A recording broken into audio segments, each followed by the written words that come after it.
The Democrat Party truly does just keep spiraling downhill. I honestly thought by now they would have had it all figured out and they'd be back on their way trending upward or at least leveling out, but no, they continue to plummet. They can't get a grip on reality and they continue to say stupid things and make stupid decisions. And nothing reflects that more than this article that I had the unfortunate privilege of waking up over this past weekend and reading early on in the morning. Activist David Hogg described far-left Representative Jasmine Crockett, a Democrat from Texas, on Friday as the type of leader the rudderless Democrat Party needs. I agree with him on one thing there. The Democrat Party currently is rudderless. Wait, let me read it in the voice I assume he has. I love her. She is amazing. I think that people want to see someone who fights and calls out the bullshit immediately, Hogg told host Charlemagne the God. I think that's what Jasmine does.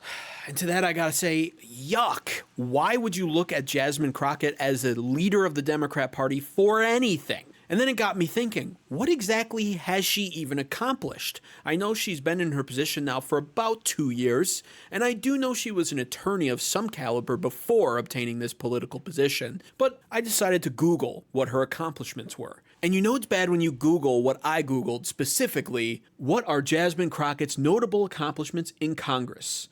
Typically, when it comes to Google as of late, the past few years, there's an AI overview search that just lists out and summarizes the accomplishments that it finds spanning all across the web. In this scenario, it literally says, an AI overview is not available for this search. That's not a good sign, and I wonder why AI couldn't find any accomplishments of hers to list out for me. So I decided to look deeper into it. I eventually stumbled across her homepage website. It's a .gov website, and it's an About Her, about the Congresswoman. As you can see here, it lists her notable past as being a public defender civil rights attorney, and then includes the fact that she's a state representative and United States Congresswoman. And now, what's her first true accomplishment listed on this homepage? Take a look. The sole black freshman and youngest black lawmaker in Texas during the 87th legislative session. Congresswoman Crockett navigated what has been marked as the most conservative session in Texas history. So that's right, her major accomplishment in politics is to be a black woman. Typical of the Liberal Party. Identity politics strikes again. Now, you would expect if she did something tremendous in office, that would be listed as her most notable accomplishment, and it would be listed first. So, what does it tell you that that's what they're listing first on this homepage? Congresswoman Crockett filed more bills than any other freshman, assembled a wide coalition to pass landmark criminal justice reforms in the House, and brought more accessibility and accountability to her office than before. She was a founding member of both the Texas Progressive Caucus as well as the Texas Caucus on Climate, Energy, and the Environment. Same old boring liberal spiel, and not only boring, but also insulting, but because of how stupid it is. Her passion for justice and the protection of people's rights led her to pursue a career as a public defender and civil rights and criminal defense attorney. She focused on defending our most vulnerable among us from exploitation in the criminal justice system. You would think someone who has a law background and is a sitting congresswoman would have known to avoid exhibiting such actions like this. On a Tesla Takedown call, calling for violence on the 29th. Would you like to clarify your comments? As you can see. Congresswoman, will you condone violence at the... Yeah, technically that makes her a criminal, and she should be so lucky to find herself in this current timeline where Republicans are possibly gathering their strength and finding their spine a little bit more, but really haven't done it to the magnitude where the people find it satisfactory, because it doesn't seem like any charges were pressed against her for that, but they very well could have been, and probably should have been. Furthermore, when it comes to her protecting the marginalized, this is her definition of doing that. This is her thoughts and opinions on why Trump should not be deporting so many illegal immigrants out of our country, and why immigration policy is so vital to America. So I had to go around the country and educate people about what immigrants do for this country, or the fact that we are a country of immigrants. Right. The fact is, ain't none of y'all trying to go and farm right now. Okay, so I'm lying. Raise your hands. You're not. You're not. We done picking cotton. We are. You can't pay us enough to find a plantation. Just another prime example of the ironic liberal narrative, and they don't even understand what it is they're saying when they say it. So in her mind, we need the immigrants here in America, and she's willing to fight for them and the marginalized to keep them here because farm work and picking cotton is something that the rest of us have moved beyond. It's beneath us now as a society. So let's just bring in the immigrants. They'll take care of it. She doesn't even understand that what she says implies the fact that she views them as beneath her. But it continues to get worse looking for her, and therefore better for the Republican Party, as I continue to do a little bit more research on her, and quite honestly, pull up things that I had already saved on my computer because I've made YouTube shorts about Jasmine Crockett in the past. So I pulled up this controversial clip that shows a side-by-side of Jasmine Crockett explaining her attorney backstory more than a couple years apart of each other, and it seems like the story has just changed quite a bit more than it should have. I had a great background as it relates to my ability to deal with numbers, and it was going to pay well. So I was like, I'll be an accountant.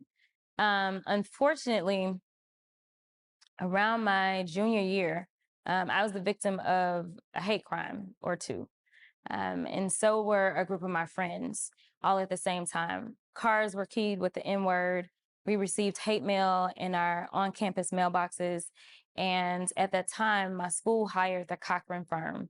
And there was a lawyer who graduated from University of Houston who was assigned to me. And it was the first time in my life that I felt helpless. And I was like, I want to help people that are going through what I've just experienced.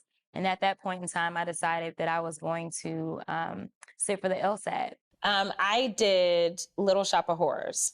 So when I was in college at Rhodes in Memphis, I ended up doing Little Shop of Horrors. What part did you play in that? I was one of the women that was singing. Okay. Yes, I was in the chorus. Okay. And so I ended up doing it, and the mock trial coach recruited me to do mock trial. And I was like, no. By this time, I decided I was going to be an accountant. Didn't want to do anesthesia no more. Still didn't want to talk to people.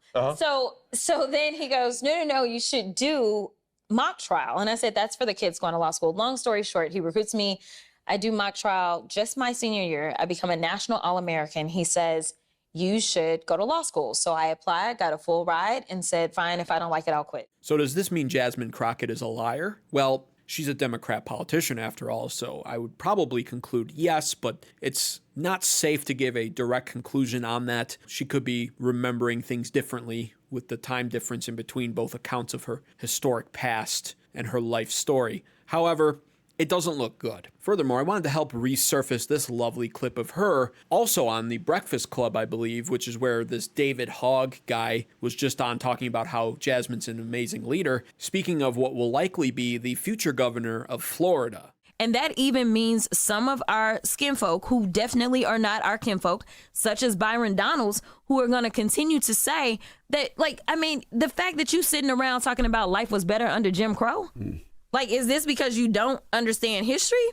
Or literally it's because you married a white woman and so you think that whitewashed you? I'm not really sure. Yes, because the likely future governor of Florida is a black man married to a white woman, Jasmine Crockett is outraged by that. I don't know whatever happened to protecting the marginalized and fighting for civil rights, but apparently that doesn't apply to everyone in her mind. And finally, the last two things that I wanted to pull up, one of which is honestly very embarrassing and the other one is incredibly suspicious. Let's start with the embarrassing one. These photos surfaced just about a month ago. I made a YouTube short about it right here on this channel, in fact, of Jasmine Crockett being caught skipping in line using a police escort to do so at an airport. And you think, well, that's already kind of scummy. She's a politician. She must assume she's better than everyone, and it's a terrible look. Well, guess what? It got even worse looking as another photo showed handicapped people being forced to wait for Jasmine Crockett, a perfectly healthy, young 30-something-year-old woman, skipping in front of them. Is it any surprise that a Democrat politician thinks that they're above everyone else and far more important, as if boarding the plane ahead of time was going to get her to her destination any sooner anyway? Yet there she was, feeling entitled enough to demand such things. And finally, here's the suspicious part about Jasmine Crockett. Jasmine Crockett has only been in office for just over 2 years, And somehow, on a salary of $174,000 a year, she has managed to amass a net worth of $9 million. Bearing in mind that if she was a public defender before this role, she was working for a town somewhere. Public defenders do not get paid a whole lot. And within 2 years of becoming a politician, managed to amass this $9 million net worth, and some of it being in the form of multiple properties. A $2 million townhouse, a $1.5 million loft, and a $1.5 million lakefront cabin. This is who the Democrat Party thinks should be one of their next poignant and strong leaders. Jasmine Crockett, someone who AI cannot figure out how to list the accomplishments of, someone who thinks that immigrants are here to farm and to do all of the work that American citizens deem beneath them, someone whose possibly most notable accomplishment in office is leading the Tesla Takedown Movement, which wound up only encouraging ridiculous levels of domestic terrorism and violence against Tesla owners, many of whom were probably Democrats, mind you. She's likely guilty of assaulting an independent journalist. She skips handicapped people in line at an airport. She uses rather unprofessional language when it comes to talking about an American citizen while she holds office. If you could speak directly to Elon Musk, what would you say? Fuck off. And she's amassed a suspiciously large net worth in just around 2 years of holding office. This just goes to show how far the Democrat Party has fallen. They're running around like a chicken without its head, a boat without its rudder, and now they're looking to loud people as their source of strength, because that's all she is. She's just a loud, disorderly, unprofessional politician that gives off the appearance of strength only to the weak and foolish. And that statement right there proves my exact point on just how bad and far the Democrat Party has fallen. What are your thoughts and opinions on this, though? Are we going to see a Jasmine Crockett 2028 presidential run? Perhaps her and AOC can decide which one will be president and vice president for the Democrat primaries, and they'll run together. It will be very embarrassing if we fast forward in time 4 years from now and we see that on the Democrat ballot, though. Let me know what your thoughts are below in the comments. And if you enjoyed this video, subscribe to American Advocates for more. It's completely free to do, and it helps out this new channel quite a bit. Thanks for watching.